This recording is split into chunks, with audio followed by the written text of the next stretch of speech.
thing that stood out most for me was the Fees Must Fall movement.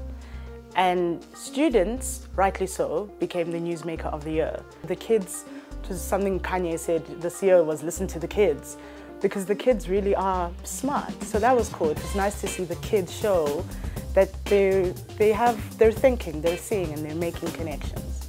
My highlights for the year, I think there are a few.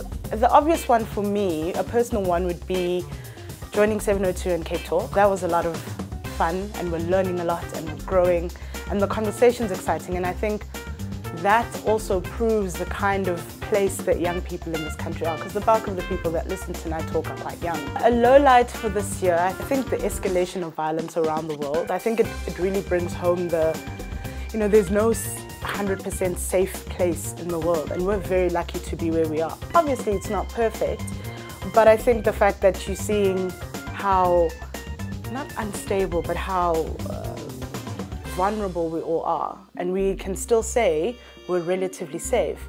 That's fantastic. It's not ideal for the rest of the world, but it's great. So there have been a few lowlights, and I think the bulk of it is just the amount of violence we've seen, both here, around the world.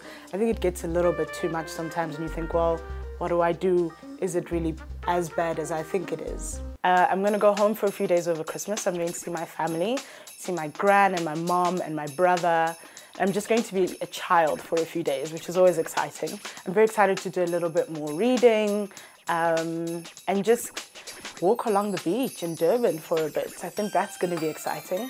And I think, for a lot of people, it's been a hard year. It's been a big year. It's been a long year. We've had a lot to internalize. I don't think we laugh enough. I don't think we have fun enough. And rightly so, there's a lot to be worried about. But I think now is the time to kind of have fun.